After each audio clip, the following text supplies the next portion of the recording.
Want to inform you, I do have a little bit of stuttering problem, so if that does happen, we'll just pretend like it never happened.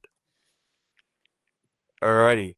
Hello, my name is Chris Arriaga, and I am a reporter at CFISD Student News. We are honored to interview. We want to inform you that this interview is a part of a series of interviews for all candidates. We are a nonpartisan organization dedicated to keeping the students of CFISD informed. At at this interview, at this interview helps us fulfill this mission. We want to let you know that this meeting will be recorded and potentially be uploaded to social media. Additionally, at the end of the interview, we will ask a set of extra questions that our District Affairs Committee would like to know. With that out of the way, let's begin this interview. So, like Karan said earlier, there will be a generic questions section, and then Can Pacific, which Karan will take over, and then extra questions at the end. So let's dive into our first. Let's see, our first section, which are general questions. Alrighty, first question. First of all, who are you? Where are you from? Uh, what position are you running for, and most importantly, tell us about yourself. Sure.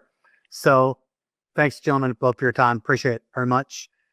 Thank you for dedicating the time, especially after hours, which is always a critical thing. So I appreciate you going to your family time. First, my name is Scott Henry. I'm a current sitting board member. I was elected almost 4 years ago at this time, last November. I've been on the board. I'm currently the president of the board as it sits today. I serve at the pleasure of our kids, our teachers, staff, and of course the constituents and taxpayers of all. Who am I? I've been in Cyprus for going on 24, 25 years now. Originally from Texas. I'm a fifth generation Texan, so our family's been here since the 1800s, before Texas was even a state. I currently have 3 kids.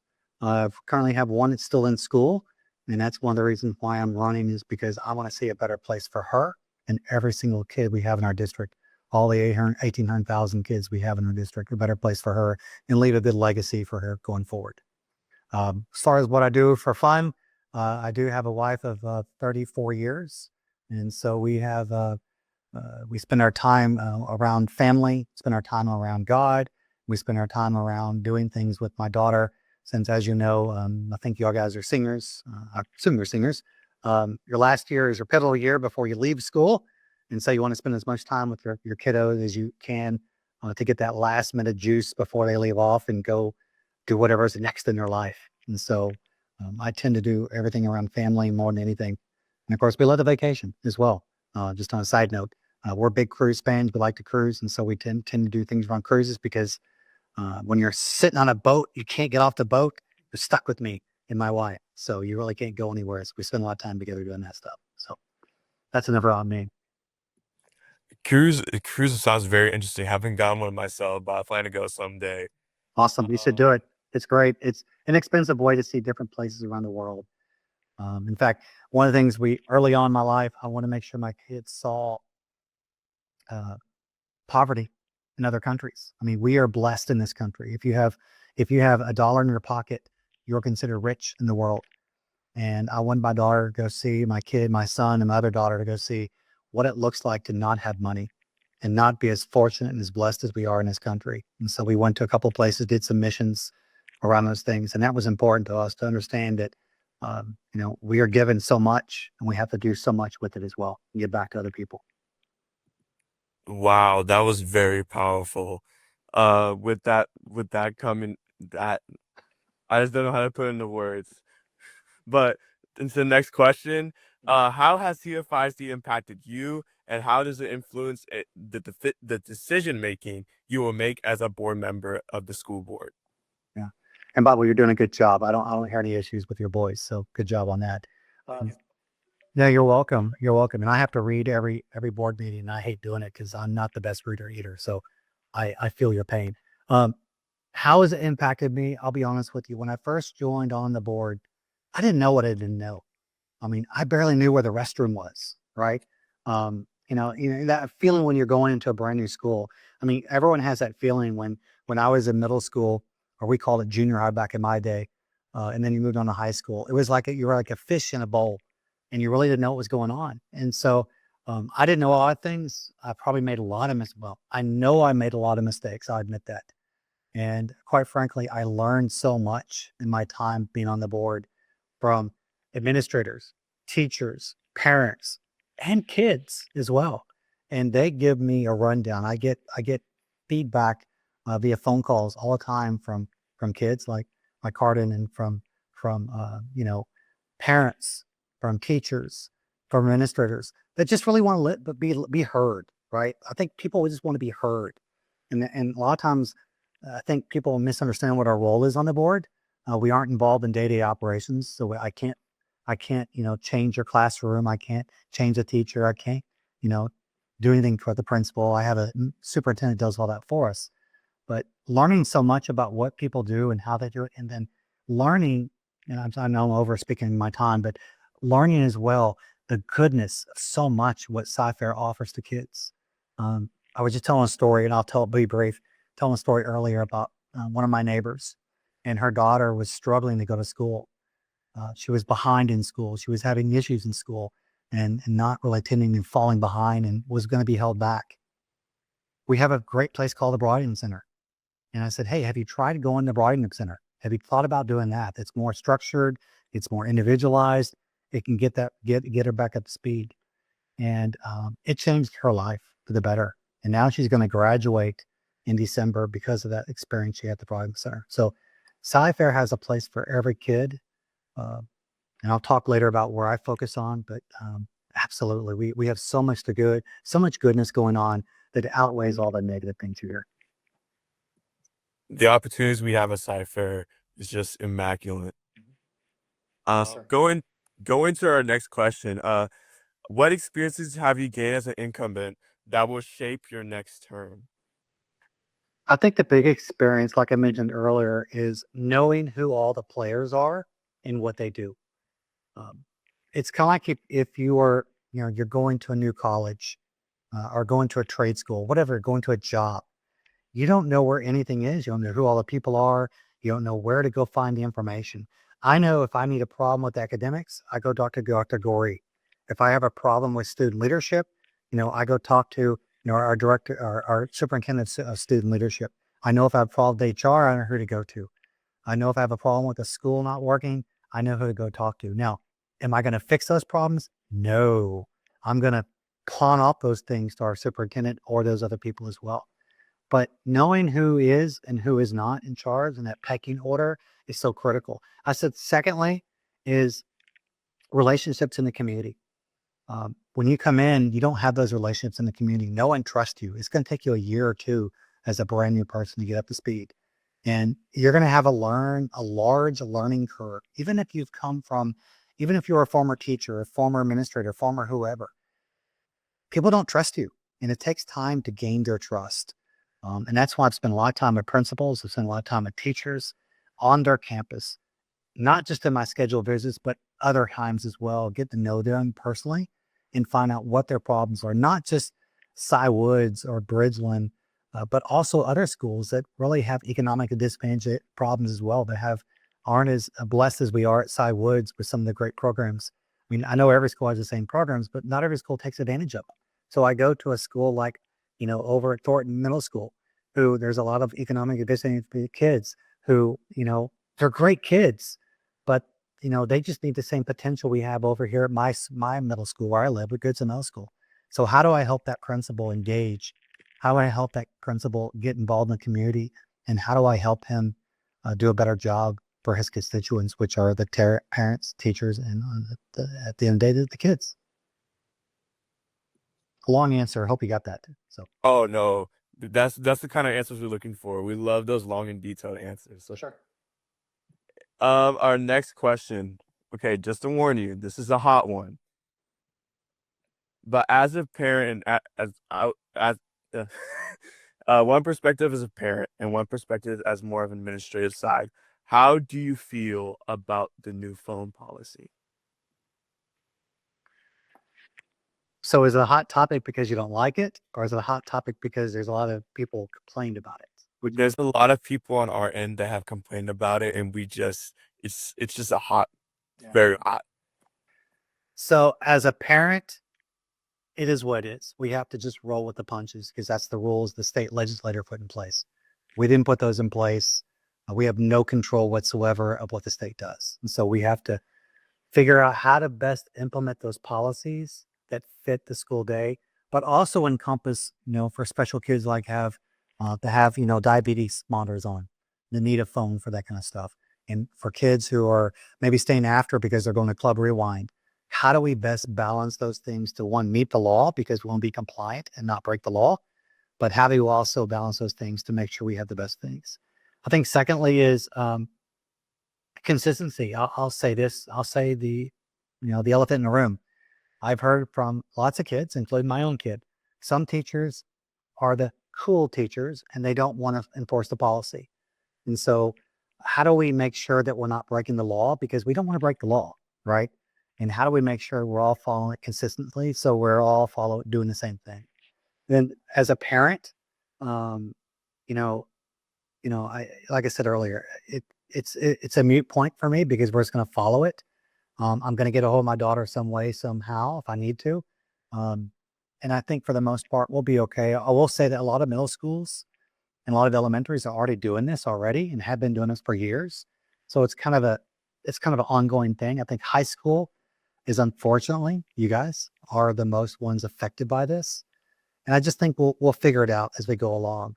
It's definitely something that we knew was coming, and how we handle it. I think the biggest problem is going to be earphones, right? That's a big thing I think kids are tied to, and also your watches, right? Um, how do we deal with that? I think we'll adapt. I think we'll overcome. Um, we live in a very technology age. You're going to go. I think you're going to have some withdrawal as well. Some kids who are stuck on social media who can't get off it during the day are going to have some withdrawals. So, hope I answered your question. If I did, you can ask a follow up question. That was a pretty strong answer. Going with on that, speaking about policies, Mhm. my next question is, what are the policies you plan on implementing or maintaining? I think the big one I'm currently working on right now, which is around rigor. Um, I think critical thinking skills are so important for kids of your generation. Uh, I heard from a teacher I was talking to this week who was calling me to talk about something, and she said that she gave kids a prompt, a paragraph, one simple paragraph, and said there's three questions below that paragraph I want you to answer. And the questions are basically read the paragraph, the answers are all in the paragraph. And she said, for the most part, a lot of kids in the room pulled out their computer or pulled out their phone and started Googling the questions because they were so afraid to make a mistake. They were so afraid to actually read the paragraph. And so we have lost those critical thinking skills in a lot of kids. And I see that because chat GPT's become a misnomer. And you know, I mean, I'm in that business, I'm in the security business. And so I get it. But if you use technology so much as a crutch, you lose your ability to think and reason and understand. And so thinking of that, going back to your question, it's so critical that we increase the rigor in school. I know, Carden, you talked about doing some advanced courses. That's what we should be doing. We should be offering kids like yourself who really want to advance in something, whether it's robotics or whether it's English or British literature. Offer those kids more dances so they can learn those skills because that only gets kids better and stronger. For instance, my daughter is typically not a strong academic person, but she took two courses. They let her take two courses. There were AP courses in the summer. She excelled in them. You know, that's what we need is we need to give kids the advantage to do better and to show their strengths because at the end of the day, kids are going to go to the least common denominator and we got to raise the bar for them every day. So rigor is one of my big things I'm going to really focus on this year. I've been trying to do it for the last 3 years. I'm going to continue to do it again. I think I have some people behind me that's going to do that. And that's one of the things we're going to work on going forward farther. And that's going to take, unfortunately, curriculum changes. It's going to take a lot of changes going forward. Wow, that is. I'm trying to find my words. I'm so sorry. That's okay. I had them on the tip of my tongue. I just completely lost. No. But if I do have my words that come back to me, I will let you know. Circle back around, man. No problem. But my last question for my section is: how will you work with state legislators to improve CFISD? I think the easiest way to work with state legislators is in informing them of our situation. Um, they don't know. They're like me. They're like me. They've never been. Most of them. I'm not going to say all of them. Most of them have never been a trustee, never served on a board of trustees, and it's a very different position. Although we're considered politicians in quotes, we by the Texas Education Code, we are entrusted with the district in our hands. It's very different than what they're doing. They're politicians trying to lead from what their constituents want. Well, guess what? If the taxpayers want something, but it's not the best interest of our kids, I kind of weigh both sides.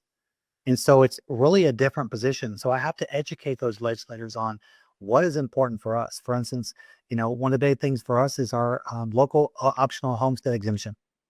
Currently, right now, as a taxpayer, I don't think you own a home right now, but if you owned a home, and if it was, let's say, $100,000, basically off the top, 20% of that you would not have to pay in taxes to Cy-Fair.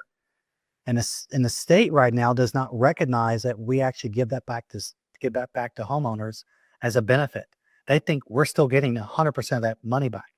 So we get penalized every year to the tune of almost $60 million. And so we've been pushing since I've been in this district to fix that problem and let's recognize that money correctly. So informing them of what we can do, and also, which Dr. Killian's really good about this as well, our superintendent, is helping them develop legislation to give us good quality things to help our district. Like, big thing for me is I'm a big fan of special education. That's my big thing I'm big on. All three of my kids were in special education. And I can tell you stories upon stories about special education, but we're not properly funding special education.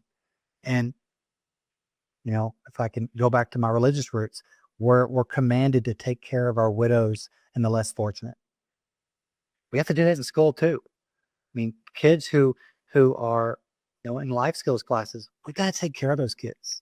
That's the humanity we have to do.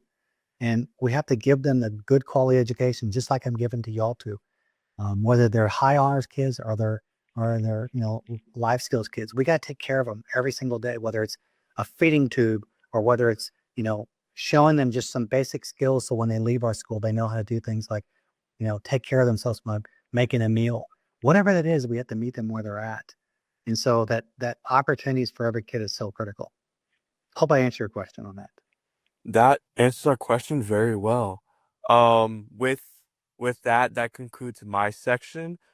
This next section will be the section 2, which is the candidate specific question. So this will be more tailored to you, and that will be passed on to Cardin. So Cardin, take it away. Thanks, Chris. Thank you, Chris. So, hello, Mr. Henry. So, let's get started with these. I came up with these questions for you. There's only 3, but I'll also go with the extra questions. I might add a 4th one, depending on how it goes. But yeah, I'll ask you. So, first question. As president of the school board, you may have done extra duties and have seen more than any other candidate or incumbent board members. What are those things, and what changes do you plan on making for it?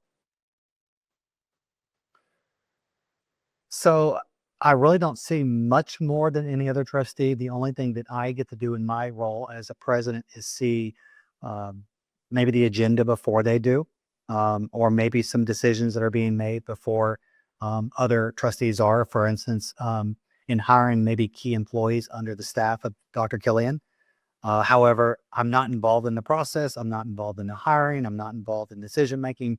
All I can do is listen and give some pointers or advice, but I think any trustee can do the same thing as well. The thing mainly as a president I get to do, which I had the privilege of doing, is sign a lot of the paperwork. I get to be involved in the signing of the official documents. And the thing I love the most I get to do, which is attend graduations and see every single kid walk that stage with a diploma and hopefully a certification or some college classes. and my name's on their diploma, which is, in my 56 years of my life on this earth, I never thought I'd ever have that privilege. And it is a privilege every day I get to enjoy. And seeing a kid do that, I think every trustee has, you probably saw on the news recently. I'm gonna jibe a little bit here. You probably saw on the news a couple of months ago a parent that had a special need. I'm not going to go into a lot of detail, but a parent had special needs kids, and the school wasn't taking care of the kid as it should have been, as perceived in the news, right? And really, there's a lot of things going on behind the scenes. But actually, the parent called me. I talked to that parent directly, even though it was in the news, and just, hey, I wanted to listen. I couldn't do anything, but I wanted to listen. And so I said, hey, I'm gonna get involved in this. I can't do anything. I can't offer you anything. I can't promise you anything. But what I'm going to do is I'm going to talk to the right people and make sure that you're being communicated effectively and you're getting the right redress as a parent, because every parent in our district should have that capability to talk to any board member and ask their questions. I got involved. I got the right people involved. They reached out to the parent directly, resolved that within days. And then of course the media came back and, had to, wasn't a story anymore. It wasn't a hot topic for the story for a reporter, but we resolved that. And that's what I get to do every single day as a trustee. Maybe because I'm present, people see me, they call me and they do these things, but I have tons of stories I can't even count up where I deal with people like that every day.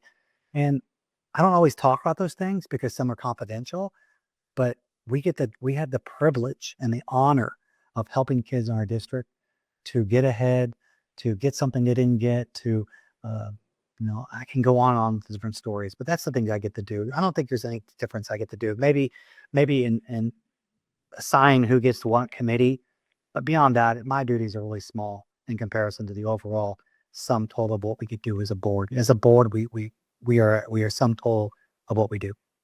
Okay. That also gets me another follow-up question. So as a board trustee, you don't make any salary. It's a part-time, well, I don't know if that's the most accurate way of describing it, part-time position. Right. Even though you don't make money at all. And I know you have a personal job, as you mentioned earlier. How do you balance it? I like, especially as board president, you definitely have, a lot of people heading towards you. Yeah. I think you have to learn sometimes to say no. Simple as that. You have to learn to say no.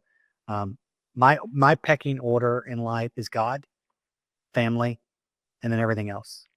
And those two things come first before everything else. Even for the school district, I'll be honest with you, because our family is forever, and this term is a short time. However, yes, I put a lot of hours in. I probably talk to school people on a daily basis. I mean, I was talking to, if we're dealing with right now the superintendent's evaluation, right, and making sure that's done correctly for him, going forward. So yeah, I spend a lot of late nights studying. I spend a lot of late nights prepping. In my office, there's piles and piles of paperwork that I still have that I can go back and reference. I have a whole folder full of stuff that we get downloaded from our board meetings.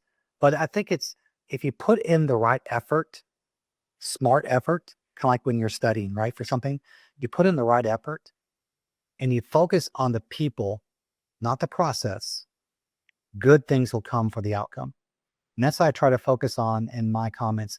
I always focus on two things. One is you always assume good intent. If you assume good intent going into it, you're going to make good decisions. And secondly, is these people that are doing these things, I have to rely on the experts in our district. So many people talk about we want a board-led district, and we are a board-led district. But we also hired a great CFO to run our finances. We've hired a great building person to run our buildings and how they get managed. We've run a great chief academic officer to run the academics. I have to rely on those people to give me good information. Now, I trust, but also verify the information as well. So I ask questions, I ask probing questions. And so that's what leads me to do my job effectively, is to rely on that. And I think last thing I'll say, I'll get off this topic, is we are a balanced term of different folks come from different perspectives and backgrounds, and they all come at it with different points of view. And just like I have two people on this phone ask me different on this call, asking me different questions, you'll have different perspectives coming from that. And those help round out how we get that information better to us and better for us and for our district. Yep. Yeah, it's a very interesting route you go on. You definitely also mentioned some of the things you actually accomplish. For example, hiring new staff and all of that. So you're a very hardworking man. You're still dedicated, going in with what clearly is good intent. Another that leads up to my next question. So as you know, you have a STEM tech background. Um, how do you ensure that we're able to have equitable access to technology that is new and up to standards across the district? I'll be honest with you, the district can never afford to be up to date with technology. I'm just going to say it. It's the elephant in the room. My son went to Texas A&M to get a degree in cybersecurity. And when he was studying, the technology he used was 5 years old. That's just the reality of it. We can never afford to be bleeding edge, cutting edge technology ever. We just can't afford it. Like for instance, our Chromebooks that we all give each other. We can't afford for the next round to update everyone's Chromebook. It's just not going to be a physical thing. What we can do and what we will do is we'll bring in other people to supplement and augment, like robotics, right? Robotics is extremely expensive course to go through. I mean, the robotics, the actual robots themselves are thousands of dollars, right? I mean, kids can't afford that. Most of those parents can't afford that because they're trying to sometimes work 2-3 jobs. However, we can supplement, we can pay for those things. And are they the latest technology? Probably not, but they get you a foundational support with critical thinking skills that help you get the next level. I'll be honest with you, when I hire people, I don't hire people because they have all the information. They're the most intelligent and the most bright in that skill set. I find people who can troubleshoot, who can know how to have critical thinking skills and know where to find the answers. If I can hire the aptitude, is it skill and will? I can teach skill, but if you don't have the will to be able to find those things, I'm never going to be able to teach. And that's what we do really well at Cy-Fair, is we teach the will part of learning things in our district and knowing that information. And that's what's critical in life, I think. Because let's be honest, AI, I use it every day in my job. I use it every day in my personal life. I use it every day in school stuff. It is the next killer app, and where it's going, how it's going is going to help out, but it's going to augment, but it's not ever going to replace a human being, because a human being is so much better than a computer. I agree with you. I mean, there's some things that a human being can do better than AI. Like, and when I first scoped ChatGPT, if I'm being honest with you, I thought it was a thing that you can use to come up with like cooking recipes. But and then how is it human chefs better? But yeah, technology has been very important in our district. I come from well, before switching to a different interest, I was more into STEM and computer science, and I definitely understand. You and me could definitely understand the importance of STEM and as a bear. And I'm hoping our district is able to maintain that consistent and equitable technology. But I think we will. I think the biggest thing we do really well to any other district when I go to, which is amazing, is if I go to Cy Woods or I go to Jersey Village, you can have the exact same capabilities in classes. Can you name me a district in Texas that's just like that? There's very few, very, very few. And that's the great thing. We've done a great job. I have to give all the credit to people before me. They did a great job of ensuring that success, whether it's cosmetology, non-computer related, to robotics. I mean, I was even in elementary school of all places, and I walked into the library and there was a drone there. I mean, a multi-$1,000 drone. I'm like, what is this for? It goes, oh, we're going to start teaching kids how to use drones in elementary. Like, how come I didn't know about this? That is an important thing, because drones are going to be used a lot in the future for surveying, for all sorts of new skills. Real estate, going and doing real estate, look at things, surveying land for things. I mean, we do a great job. There's just so much out there. But you're right, technology is expensive, and we have to keep up as best we can, but we have to do it economically to meet those needs. yeah, I absolutely understand. It's a very interesting field that I hope our district is able to be wise enough to maintain while getting the best as they can. Good. 100%. Yeah, that'll bring up. We'll move on to section 2, extra questions. I'll ask a couple, then Chris will ask a couple, then we'll wrap up, and I'll ask you, a couple of the student questions. All right. So some of these questions may be trivial, some of these may be a little interesting, but yeah, we'll get started. All right, let's start with the pretty genuine one. With the 25-26 school year starting less than a week from today, what is your message to the students at CFIC?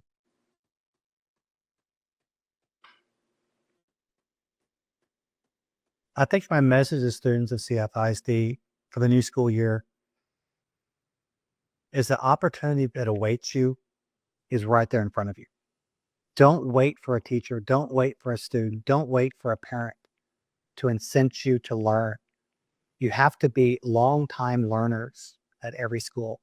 And if you want to do something, don't be afraid to take a chance and go do it. So if you have a skill set in cosmetology, if you have a skill set in robotics, you have a skill set in science or English or whatever it is, take advantage of that today, because your time frame when you're in school is so short. And when you get into the real world like I am, being an adult is overrated. It's a lot of hard work and minutia. But when you're young and you don't have that, and you have that big vision in front of you, try to figure out what you're good at. I tell my kids this. I'll leave on this. I tell my kids all the time, before they leave school, whether it's high school or college or trade school or whatever, I want you to go find a marketable skill that can make you money in the real world. Number two, you got to love what you do or don't do it.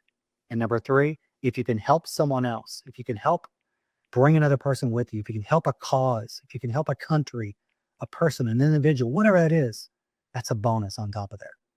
And that's what I encourage every student to think about as they go through high school and think about what's next for them. Yeah, absolutely.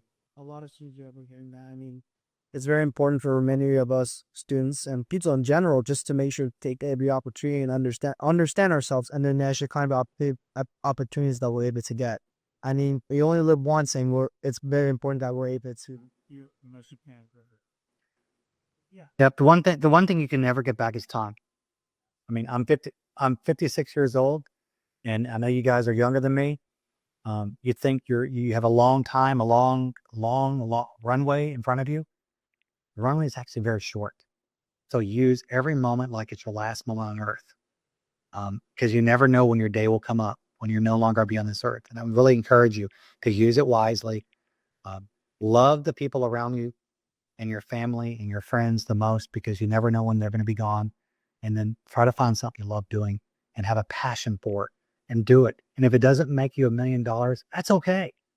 That's okay. If it makes enough money to pay your rent, to pay your bills, that's okay too. Life isn't about millionaires. Life is about being successful in your own mind. Yeah, I agree with you. Life is very interesting when we're all kind of careful. But yeah, the next question, a little trivial. What is your favorite elementary meal in high school and CFIs? That's an unfair question.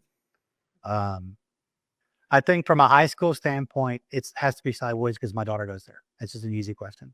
I know it the best. I've been to probably half the high schools already. They're all very similar. They're all very similar in their sense of their love for education. Middle schools, there's a couple I like, but I'm not going to answer that question, honestly. I can't say there's one I like over the other. I have to say probably it all boils down to the people and the culture at that school that make the difference. And I think our principals do a fantastic job of creating a culture that matches the community they live in. And that's what I love about every school is a little different. Every elementary is a little different. For instance, Sampson Elementary is one of our smaller schools, but it's one of our most academically successful schools. It's over here in Goldscossi. But they bring in kids from all over the district. People can come in there. And it's a fantastic smaller school that caters to a different style that the principal has set the tone for.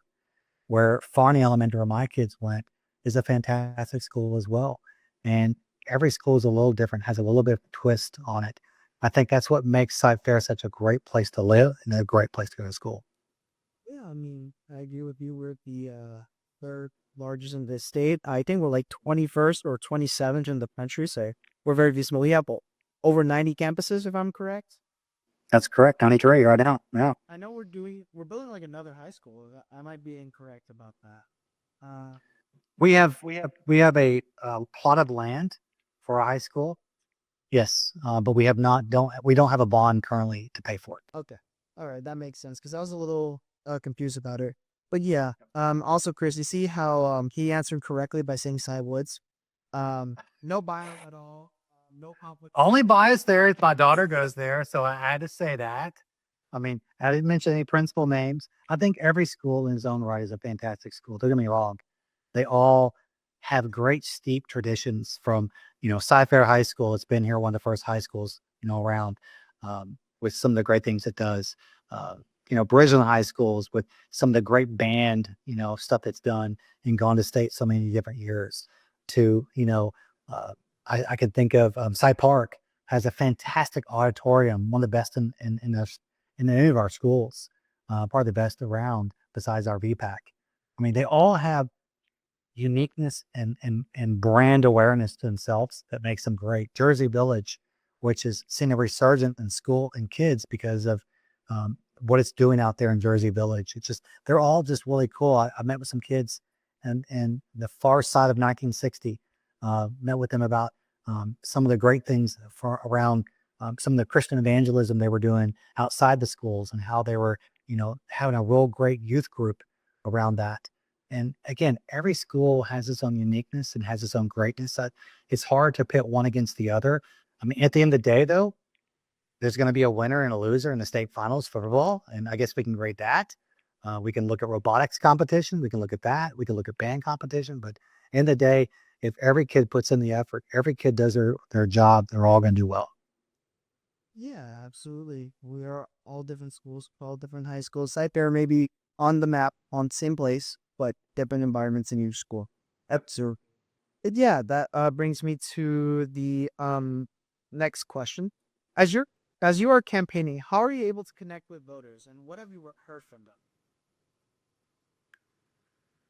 So how do I connect with voters? I think the easiest thing, honestly, for me is talking to them one-on-one. I'm a interpersonal type person. I like talking to people. I like getting their opinions. I mean, let's be honest, everyone has an opinion on something. And so talking to them about what's important to them, what's not important to them, what's critical for our schools, and learning from them um, what they're going through. What's their life journey? What's your life story? What are your kids impacting? And that's why it's so important to me as a candidate who still has a kid in school. Um, I get to hear firsthand what's going on in school.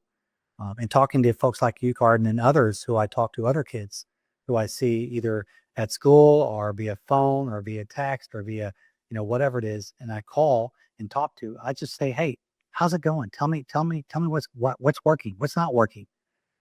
That's how I connect, and that's how we'll continue to connect. I think social media is an aspect where I can communicate ideas, and I'm about to work on some videos for that, and I'm going to connect with people on that way. But that's really a one-dimensional, one-way communication stream. But I think the honesty is, I'm old school.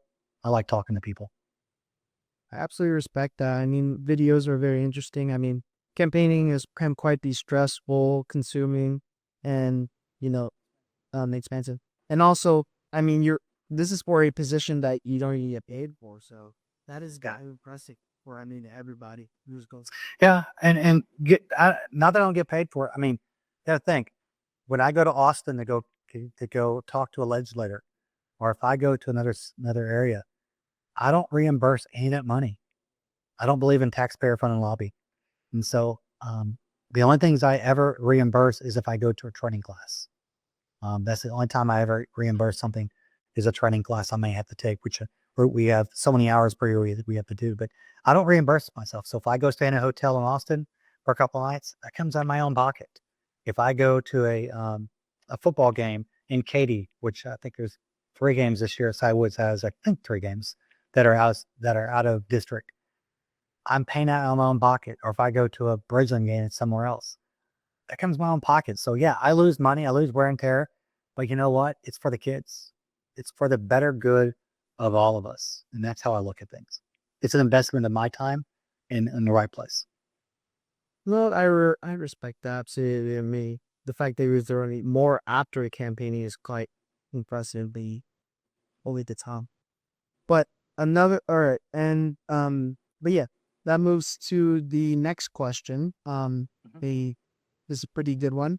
How can students be more involved in decision making at the district level? What role do student voices play in the decision making process as a board member? I think there's a couple of ways students can get involved. One is um, the Student Leadership Council, which the superintendent hosts, which I go to on all those. That way we get feedback from all the different schools out there from different constituents. Now, I know that's only, again, certain number of people, and it doesn't include every single person, but I think it's talking to those people who are representing from there to bring that information back to us. I think secondly is make your voice heard. If you have issues, you have concerns, start with, of course, local leadership, right? Your local principal, talk to the local people and let them know your issues. If you're not getting resolved, you're always welcome to reach out to any board member for that matter and talk to us about things.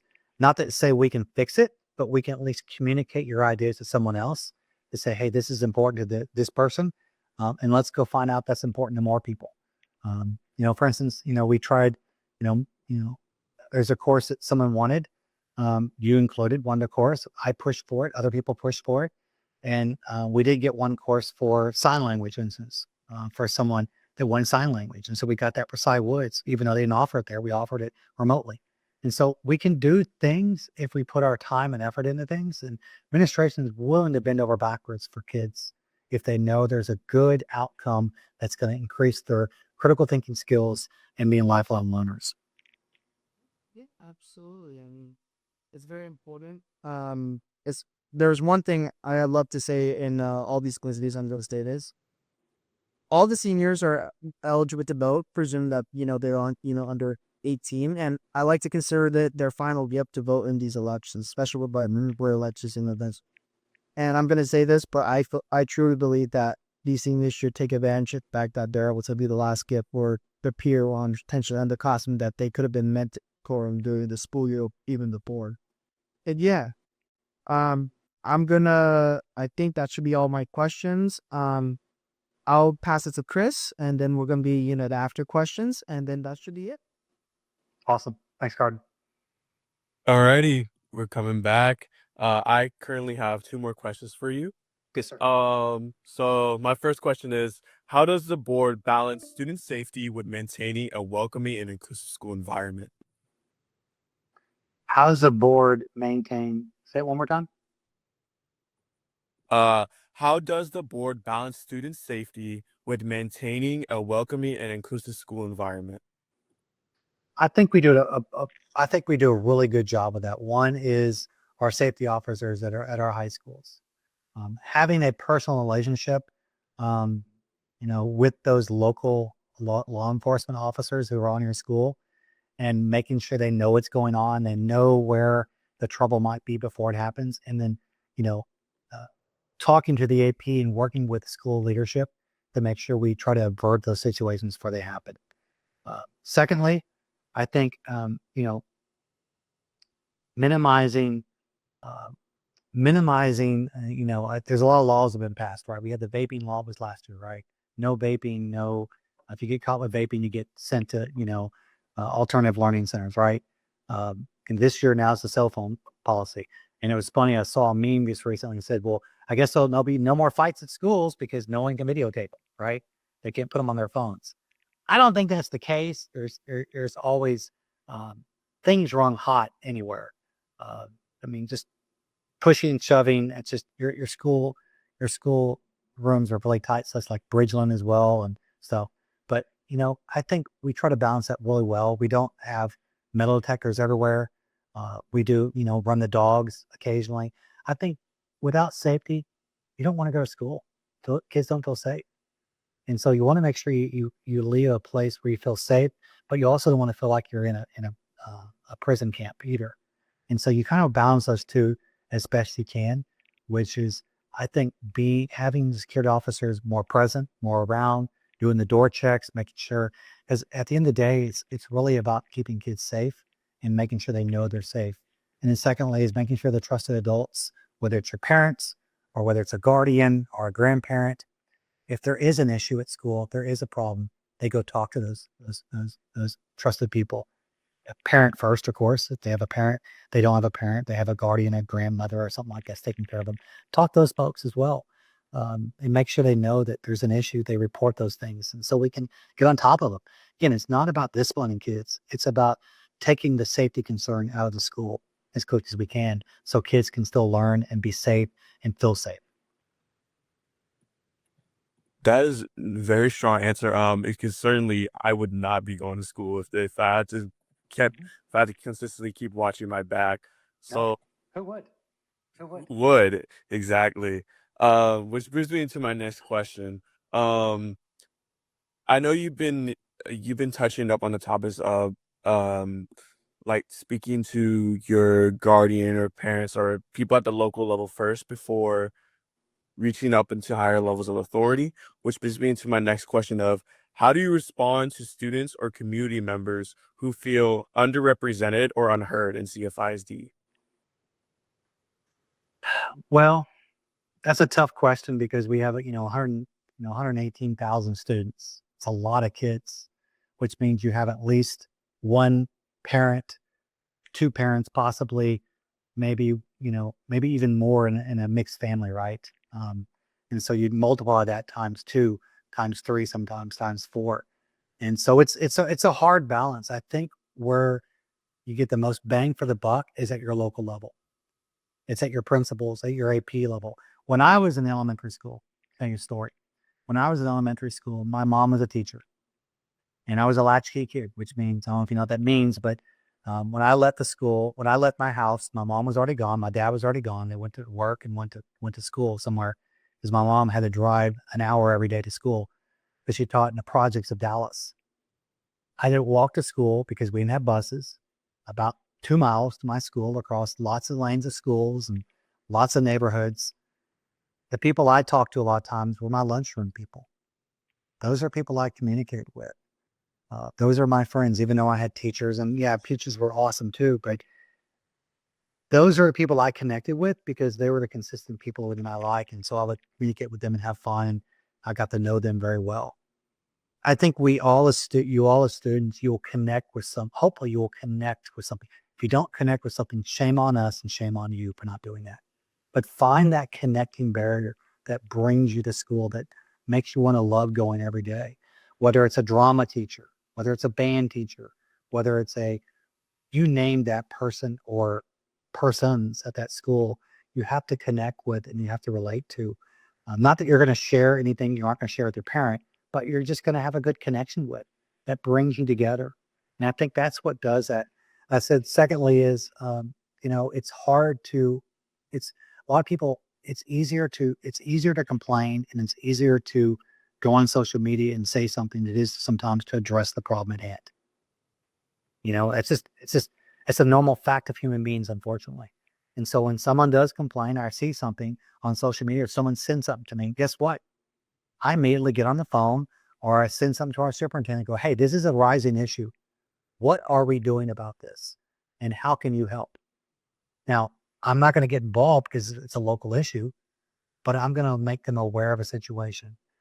So for instance, when we're not communicating effectively when someone felt there was a safety issue, I communicate with our superintendent, hey, they're not feeling communicated at this school. Can you please address this? And again, I pass over the fence, and then I follow up. Hey, did we take care of this issue? I'm not asking for details. Oh yes, we took care of this issue. We addressed this issue completely. And that's what it involves is somehow we have all tentacles in the neighborhood, in the community, whether it's Jersey Village, whether it's Cy Park, whether it's Cy Woods, whatever it is, the different areas, we have connections as well. I have over 1,000 friends on Facebook. I see everything. I hear everything. Do I react on everything? No. But do I try to get people involved when it's important? Absolutely. But the main thing is communicate, communicate, communicate, communicate. And that's the important part is communication with your parent first and with other people second. Love that answer.